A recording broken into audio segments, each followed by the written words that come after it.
a reenactment. I'm very excited to be part of it. I'll be telling you about how 250 years ago, our tiny little island, our small town of St. George, played a massive role in world history. Just a show of hands, how many of you already know about the Gunpowder plot? Yeah, we got some Gunpowder plot enthusiasts here. So, welcome to Tobacco Bay. Get yourself a rum swizzle or frozen dark and stormy. That's my favorite. I'll be having one later. Cheers to you at the bar. Get some Wahoo nuggets and settle in for an amazing event. So I'd love to invite my friend here, Mike Jones. He is a founding member of the Bermuda Pilot Gay Club, who are our hosts today. So he is going to give the official welcome. Come on and let's welcome Mike to the mic. Kristen, thank you so much. That is a tough act to follow. I guess I'm the straight man tonight. But I would first of all say what a great honor it is for us to have with us tonight the Governor of Bermuda, His Excellency Andrew Murdoch, CMG. Also, we're proud to welcome the United States Consul General, Ms. Antoinette Hurtado, and also, I believe, the Mayor of St. George's, the Right Worshipful Quinelle Francis JP. So, Your Excellency, distinguished guests, ladies and gentlemen, it's my pleasure on behalf of Bermuda Pilot Gay Club to extend a very warm welcome, literally I think, to this event this evening. For those of you who don't know us, perhaps I could just take a few moments to let you know that we're a community-based rowing club and a registered charity which was founded some 10 years ago in 2015 with the mission to foster competitive and recreational gig rowing and thereby promote health and fitness, but also to preserve Bermuda's maritime, multiracial heritage in which gig boats have played such an important part over the years. Now today, as Kristen has said, we are marking the reenactment of the Gunpowder plot, and this is by way of tribute to the late Morris Johnson. Morris sadly died suddenly in March of this year, and we're pleased that his family, his wife Linda, and other members can join us here today. Morris was a wonderful man. He had so many talents, but for us, perhaps the most special ones were as a cox, as a bosun, and as a historian. He was passionately interested in the early settlement of Bermuda and also of the burgeoning ties which were being forged with the United States. It was his dream to see the Bermuda Pilot Gay Club commemorate the Gunpowder plot today, and it's on us, it falls to us to fulfill that legacy. So, we're half decent rowers, we're actually pretty decent rowers. Good rowers. We're really good rowers. Rowers, the best rowers. But honestly, I'm not so sure about our acting ability, but we'll see how that goes. We'll do our very best, and I'm sure that Morris will be watching over us and guiding us every stroke of the way. So, I think while I've been speaking, a punt bearing Morris's wife Linda has gone out on the water there, and I would like to ask all of you, if you'd be so kind, to observe just a moment of silence in honor of Morris, while Linda lays some flowers on the water of Tobacco Bay in loving memory of her husband.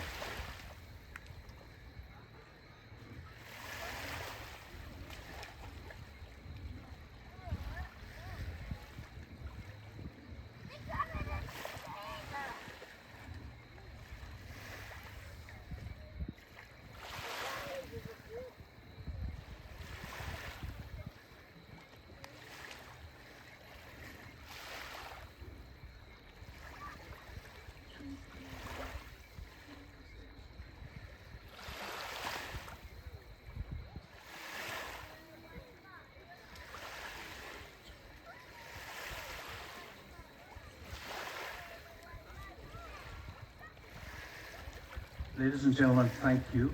The punt will now come ashore as fast as Brenda, our vice captain in St. George's, can row it. And once Brenda is ashore, then we'll be able to pass word to the waiting pilot gigs, and it's time for me to sign off and hand back to our narrator, Kristen of Long Story Short. Kristen, thank you so much.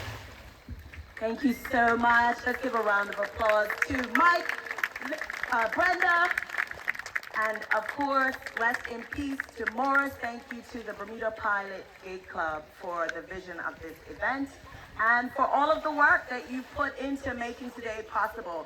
This was a labor of love by the Bermuda Pilot Gig Club. They're a group of volunteers that did this. And so, thank you to them. Thank you to Tobacco Bay for hosting. And yeah, let's get into it. As he said, the name of my company is Long Story Short, but we are not going to be telling a long story short today. We're going to be telling a long story long. It's 1775. We're right in the midst of this war. And just for a little bit of background, I'm sure all of you are Revolutionary War buffs, but for those who aren't or who want a little brief recap, there wasn't one singular cause, right, that led to the war. There were years of political intrigue, unrest, protest, but in simplest terms, it was a massive disagreement over how Great Britain should govern the colonies in America. There was the taxation without representation. Many of us are familiar with the Boston Tea Party, where they were protesting the tax on tea. And I was doing some more research. I didn't actually realize the incredible value of the tea that they dumped into the harbor. Does anybody know what the value of the tea would have been in today's money? $1.7 million. So it was a lot. It was a big protest, and Britain was not pleased with them destroying this tea.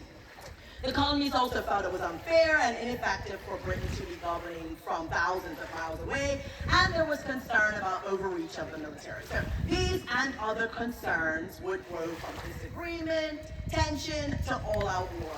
And it began in April of 1775. And Bermuda found ourselves right in the middle. Geographically, politically, economically, the colonies in America were Bermuda's closest trading partners. But they made a decision that any colonies not joining the rebellion, like Bermuda, would be subject to a trade embargo. And it was going to go into effect in September of 1775. The governor of the island at the time was George James Brewer. He was not a very well-liked man. He arrived a decade before in 1764, and like side note, immediately started passing laws about locking your slaves up tighter, so not a fan. But that was not why he was not well-liked by the ruling merchants.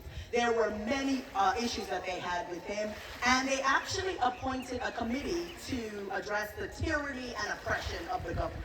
So, not a well-liked governor and about to be subject to a trade embargo. Governor Brewer notices that many Bermudians are early embracing the rebel side. In May of 1775, Colonel Henry Tucker, he was living in Southampton, he wrote to his son, St. George Tucker, who was living in Virginia, and he had talked to him about this embargo. In June 1775, a letter from Colonel Henry Tucker's friend, George Bascom, was sent to a delegate of the Continental Congress. Famine stares us in the face, and we are fixed on you for relief. On your deliberations will depend the fate of near 14,000 souls. He fudged the numbers a bit, and he was a bit dramatic, but the impact could have been monumental. We wouldn't have been able to get wheat to make bread. It could have been a very distressing circumstance for Bermuda. So Colonel Henry Tucker and other Bermudians sailed to Philadelphia in 1775 to negotiate what we call the Bermuda exception. They explained to Thomas Jefferson that Bermuda was a potential supporter of America, that we had this affection for their country, and they proposed a few offers. They said that they would provide assurances that any goods that came into Bermuda would not be re-exported to any other British territories. They also promised them some salt, because Bermuda had spearheaded the salt trade starting in the 1600s. But the Continental Congress wanted more. By now, St. George Tucker had been yapping away about this gunpowder. And so they said to them, yes, we will take the salt, and yes, we agree that you should not trade with any other British ports, but we also want this gunpowder. Since 1691, any visiting ship that came to Bermuda had to give either money or gunpowder. And so imagine, over the years, this store became quite large. And by now, there were not the necessary supplies for war in America. They didn't have lead, they were starting to melt down statues, windows, gutters. They were starting to make pikes so that they would be ready for hand-to-hand combat.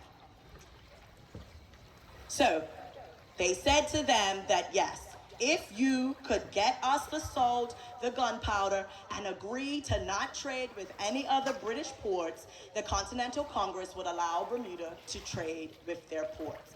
The deal was hatched, the plan was in motion, and ships arrived in 1775 to retrieve the gunpowder. The night is described as being hot and humid. We know all about that. The Tuckers gave Governor Brewer a bottle of alcohol. He was known to like a drink or two, and we knew that he would get full hot, pass out, and they would be able to steal the gunpowder. Tucker and his conspirators, including his son, met at the Gunpowder magazine up the hill while the governor slept at his residence a half-mile away. The Powder magazine, in the dead of night of the 14th of August, was broke into on top, just to let a man down, and the doors most audaciously and daringly forced open at great risk of their being blown up. The rebels crawled onto the roof, dropped down into the storehouse.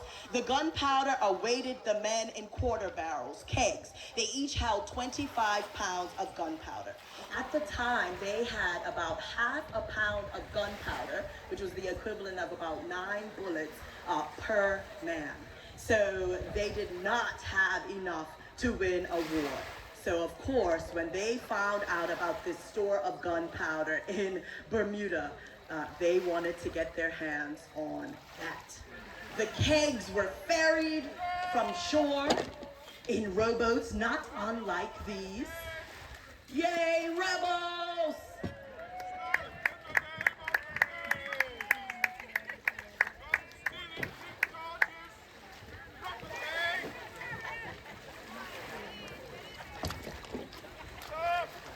He doesn't look very fast, guys. I think you can make it.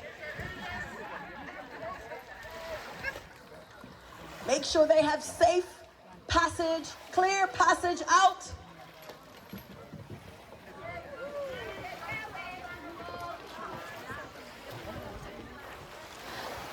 An American ship, the Lady Catherine, was anchored offshore. A heinous crime.